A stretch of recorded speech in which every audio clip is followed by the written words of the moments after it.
Hello, this video I've been looking forward to recording. This is The Legends of Andor. It is probably the heaviest game in terms of weighing it. This is for the expansions, which I won't be reviewing, but I just wanted to quickly show you them. And this is another video that I'll be doing for unwrapping Journeys to the North, which involves extra bits that we're going to go into. So, Legends of Andor. This was nominated for Game of the Year. This is the Fantasy Flight Edition. This is some of the stuff actually for the expansion, which I'll choose to avoid for weighing reasons. And what we're going to be doing here is just taking you through all the bits that are relevant for the game and showing you how you set it up. It's a bit rattly at times. So this is the Fantasy Flight Edition. Fantasy Flight were the first people to make it for the UK market. I first played it when it first came out, before it was made for a British audience or an American audience or an English language audience. Sorry to the Antipodeans as well. So, obviously, empty box. We have the quick start rules. We have the reference. And now time to move on to the best part, which is the board. Why is this board so brilliant? Because it's designed by the best illustrator that there is for board games, really, subject to opinion. So this is the dark side of the map, which you explore in later missions. Let's just hopefully see that zoom in a bit. Okay, so it's nice and big. As you can see, it's huge. I'm hoping we've got enough space to film this. So, show you the majority of this board at least, and move some of these cards out of the way. Now, this, like I said, is not the Cosmos edition, which is the later edition. So there are some slight clarifications on how to do some of the cards, because initially it came from a German translation. So just save yourselves over what's on there. So this is the board, and as you can see, there is a big castle up here. That is Wrightburg Castle. Wrightburg Castle is where our heroes are from, and they're going out and they're going to be trying to complete objectives and missions and doing stuff. Now, my favourite mission isn't the first one or the second one, which I guess with any kind of game isn't necessarily meant to be like that. It's very much a tutorial style mission. So I'm trying to see how to get all the key components in initially. So what we're going to be doing is choosing our characters, so you can choose who you want. Let's go with someone who does a bit. So we have the archer. So you take out your bits, and you're going to choose if you want the male character or the female character. Both identical, it's just whoever you wish to be. So just chuck one in the bag, haven't bothered checking what they are. And by default, they'll start in the castle. You'll also start with a number of dice. So you grab your player board. They're all different, and they're all different if you want to be male or female, and they have different abilities. So the mage, the wizard, what they get to do, they only ever have one die, but what they can do is in battle, they can flip their value or somebody else's value. So if you rolled a 1, it becomes a 6. You have the warrior. He gets more dice with the more strength he has. And he can go to the well, and he can get 5 willpower instead of 3. We've got Shader, which is the archer. Oh, Pasco, I didn't even know the name's changed as well. And this time they can actually roll from adjacent space because they are the archer. You can buy bows and arrows, and what they do is they start with, like Thorn, some amount of dice and they can get more. The difference being is the warrior will roll and choose the best value, which in this case is a 6. What the archer does is they roll 1 and they roll a 5. That's pretty good, they'll probably stick. If they rolled a 2 or a 3 or a 1 or even a 4 on that first roll, they could go again. So you take a player board, and then we have the dwarf. What he does is basically he can get all over to here, and if he buys anything, he can buy things cheaper. So he can get stronger by going to the horde of those, ravenous dwarves who are very greedy. So you have your player board. You chuck on your strength points, which start at a certain value, which I think is 1, depending on what the mission tells you to do. And it's always underlined. You always start on 7 willpower. So the final marker you place is going to be on the sunrise track. So that's ready to go back in the box, ready for when you pack it away. So you have your other characters that you chuck out to. You then choose your mission. So this one I know is the other side of the box. So I have it in one bag just for that. Certain stuff for setup, which for this particular mission I know we're not needing. The same for this one. This is another mission, so I know what's needed for certain stuff. Played all the games enough. It's going to go in there. And finally, onto the stuff that you do need. So this is for mission 4, which again is a different one. So I'm going to chuck that away. And mission 2, because we're going to play with this one, which I know needs certain stuff. So you lay out the board, you get out something like this, which is your inventory track. You're going to chuck stuff on it. But in the meantime, we can just leave them off here. You can kind of see there's a shield in here. You place it here. When you go to places which have this symbol, the merchant, which if I show you on the map, is something like here. You can go over here, and we've already seen the dwarf where he is. What you can do is buy stuff. So I'll take you through what the inventory do, and I'll tell you how the game works. What you can do is if you carry anything, you can have it sent by a falcon, and you can send it to somebody else. And I'll show you the symbology for that in a second. The bow works just how like the archer will have theirs. Wineskin lets you move an additional space, and you can use it once and use it once more to then use it completely. The shield blocks some damage. Telescope lets you look into the fog, which you'll see in a second. And the helm lets you double the value of a roll, basically. The witch lets you buy things and get things basically cheaper for going that way. So that's how it works. I've never looked at the other side, to be honest. But this is basically how the attack sequence works, which is why actually having everything off the board could be pretty good. So I'll just take you through some of those items. The key one being probably the falcon and the shields, just because, again, he's an excellent artist and you get to see how great some of these things look. But we're putting so many things in this bag, it's pretty tiny. Here it is. So here's that shield. It's fully, protected and all the rest. Then you've used it and it's taken some damage. So it's very beautiful looking damage going on there. Let's just move it around in case anyone can't see over that side, in case you're sharing the screen. But no, the thing's working. So here we have the falcon. Now, again, you've just sent some money or something to somebody else because then they can buy something and you've won a battle or something, and now it's flown away, but you can still use it one more time. So those are some really cool things you can have in the game. So setup, this is fog. There are different things. If you look in the rule book, it'll tell you the distribution. You're going to have gores, which are basically monsters you want to fight potentially. You're going to have some coins. You have other kinds of coins. And you have 15 of these items. You might have some shields. And that's kind of an overview of some of the things. Also finding some witch over there, which you might need to find some medicine. So that's basically the kind of medicine that you'd end up picking up, which again, you could use. And when I was showing you things being used up, you have that wineskin, you then use it up, and then after the next time you've used it, it's gone. So you mix up all these things, 15 of them, and then you're going to place them out on the circles around here. So you move them around and you basically chuck them out. I could say advanced, but I think the word basic is a nice filler word, or it's a terrible filler word. But there we go, as an example, which is also a terrible filler word. So you chuck out these things face up initially, and they go here. These are the wells I mentioned that the warrior can use to replenish. So they go over here, take it, and increase their marker by the amount of points. Go up enough layers, and you're going to get more dice.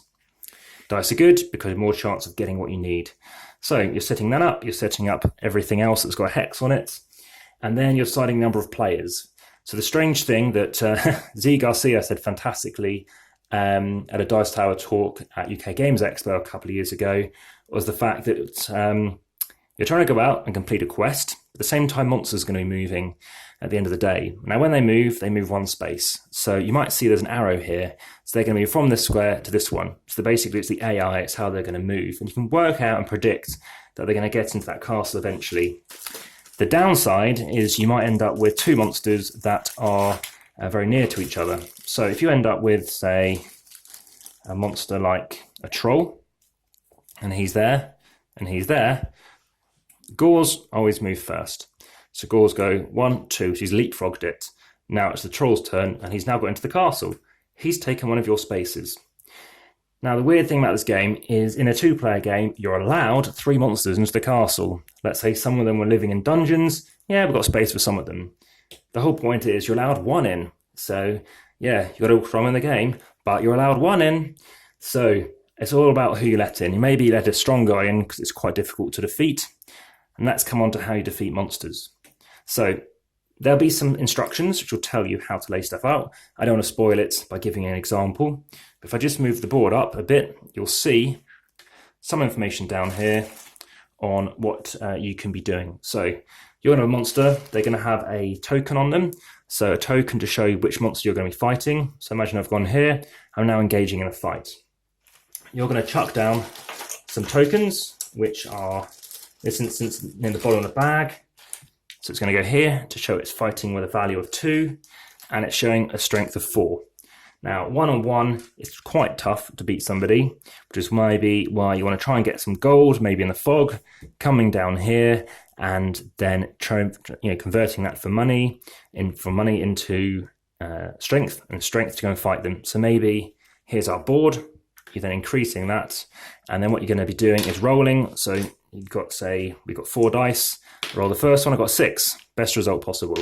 So I'm going up against a 6. Now they always roll 2. So they roll 2 based on what they have down here, and if they roll a double, it counts as a double. So they rolled a double, that's a good example, but it's only a 2. So I have a strength, say, of 2. So 2 plus 6 is 8. They have 2 plus 2 is 4. It's a difference of 4. So that's enough to kill him. If it was only a difference of 3, he'd go down to 1, and we can fight again. I'll explain movement in a moment and how many actions you get. So I've managed to kill him in my first attempt, which is fantastic. I can take either 2 money or 2 willpower points. So willpower points would move me up, which doesn't do anything presently. I can get them over by the well, but only one person can do that in a round. So I'm going to take some money. I'll take some money because there's some other monsters out, and then I go over to the place, or I can send it across to somebody using the falcon, or give it to somebody in my space to then increase my strength, or do some other thing. So you do that. At the beginning of the game, you're normally going to start with about 5 money as well. So it's whether or not you need to quickly deal with some monsters or go off and do something. And the way you can lose the game is you just fight monsters, or you just try and get money and you're not balancing it. So you're ending up either going off to strengthen it, and then they will just run the castle. So moving on to actions. Your actions are to move, to fight, to move an ally, which some missions might have you do, such as the dwarves or a prince who can aid you in battle. But on your turn, you can move on space. So I've gone up here for 1, and this moves up me there for 1 position.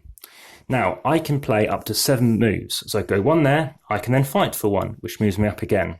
I could go all the way over here for 1, 2, 3, however is the shortest route, and go up to 3, and I can choose to then have somebody else have a turn.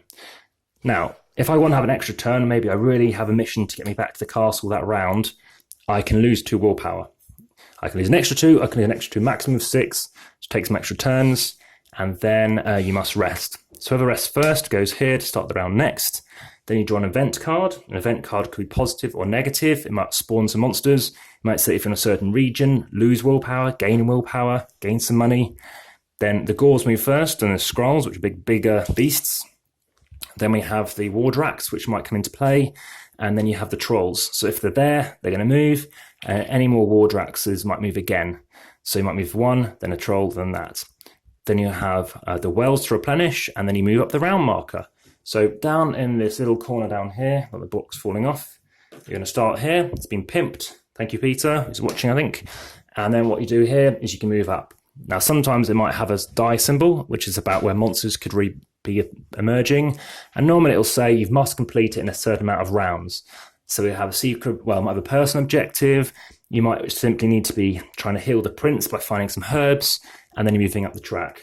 So that is an overview for Legends of Andor. And now we're going to pack it away, which is why I didn't want to chuck out too much stuff. And you'll see that it is quite a lot of weight to the game. It's a game that it can typically take about 2 hours. I think with explanation, I managed to do that pretty swiftly. It's an hour and a half or so. But this will be the last video I'll be filming today. Maybe some more tomorrow, we'll see. Other things that you could get out are some runes that you're finding. If you get 3 different types on your board, then you'll have space here. And if you have 3 different types, you convert all your dice into a single one, but you can roll up to a 12, which is good. if you can then double the value of something else. So I tend to chuck everything away that is needed in a core game. So just giving you some tips I like to do into the same kind of bag as you always play with them and you're not hunting around finding certain bits. So just while I'm doing this, what do how does it work? How does it work per different missions? Well, mission 1 is just around trying to find stuff in the fog. Mission 2 is similar, just around battling a little bit, or vice versa. Mission 3, which is probably the best, it's you get variable starting positions. You also need to be considering that more monsters are going to be materializing at a given position. You don't know when exactly and what's going to come out. It could be gold. You've also got monsters starting in quite a randomized structure as well. You roll 2 dice, and basically that will tell you the 6th position or the numeral, so that'll be at 65. So you find space 65. It's a little erratic as to where things are placed, but apart from that, you can get used to it. The app for the game is very good. Very good, I would say, to a degree, customer service of getting back to you. The downside is it didn't save the game when I think the phone got rebooted or the tablet got reset, which is a shame. But yeah, lots of pieces. Does really fill up the box. Mission 4, as it says on the back. Mission 5 is kind of meant to be like that final big mission where the big boss is. The game is very Lord of the Ringsy, as you might have already spotted. And there is another option of playing a 6th mission, but you just have to sort of guess or make it up what you think is going to happen. So, money, as is important. Farmers might come into play. If you can get them to the castle, they actually let more monsters in a positive way. You're allowed to have more monsters in play. In terms of who I play with, yep, that's ultimately down to you as well. You also have some herbs, so there might be value 3, 4, and there's another 4 in the base game. And what you're doing there is you can use them as a one-off strength in the first round of battle. You can be using them to increase your distance, so you can move an extra 3 or 4 in one hit, or as a one-off increase your willpower. And there's a helm, which is what you'd wear on your head, so it's very cool. You get to do something like that. So it's pretty effective. And again, with that archer or with the shield, so she can't carry another bow, or it'd be pointless if she did, but she could easily carry that shield. So it looks something like that, which again looks really, really good. Especially through looking at as it's being recorded, it looks very sort of almost 3-dimensional, but that looks a bit party hatty. So yeah, it's been pretty swift packed away actually. But yeah, you definitely need to make sure you've got bags. Bags are your friend in this game. So this game, I think 2013 it came out initially. It's got 2 big box expansions, which are the same size board again. So Journeys to the North is the next one, which basically takes you up that river. Now you're out at sea, and what you're doing down or up there is you can fight individually. You don't have to worry about a castle. You've got other things to deal with, and you're trying to, yeah, well, we'll have to find out. So I haven't played it yet, but very keen to. But when I first played this, it was in Germany with Germans, and very impressed when I actually got a chance to see it. It didn't win Game of the Year. I think Elysium was nominated the same year, and that didn't win either. So, but it's got a great following. I tend to chuck the bottom of the box in with the pieces first, because you always need the rules, but you need to chuck in the board first. Chuck in all the character cards. I don't think I need that extra plastic bag, to be honest, so I'm not doing that. You've got some other tiles which let you randomise where things come out. So we chuck in any bags that are full. Chuck in the cards per mission, and these are generally sleeved. You've got a starting setup as well. You've got a bag for certain types of monsters, and then you've got where we're going to get some random stuff occurring. So I don't think I could get anything more in that bag there. So that goes there. You're going to get the starting mission as well, which, considering it's that first mission, I might chuck it in somewhere different. But you've got a good gist. what I might do is just chuck all these in this bag for now. Our starting mission is very basic. You're getting coins for doing something simple, and you're looking to go out and explore. I think this is for that final mission, but we'll compare that in a second. So the last thing to do is just to weigh it and see what it comes in at. The box is practically folding under its own weight, I must admit. So let's see what it is. So, I think Tom Vassell have some will come in. Yeah, 2 kilos, and I think it's going to weigh more once we bundle it on with other bits. So we've got, yeah, just the 2 tiny expansions, which didn't weigh much. It definitely adds to it. I don't know how well it's going to stay on. Yeah, almost 5 kilos with just 1 expansion and 2 small expansions. So that's Legends of Andor. Thank you very much for watching. If you want to support and check out more stuff and be notified first for all the new videos, there are lots of new games that I'll be doing this year. I'm just going through some old school stuff for now. That is Legends of Andor. So thank you very much for watching, and check out the A for the next one. Enjoy. Cheers. Bye-bye.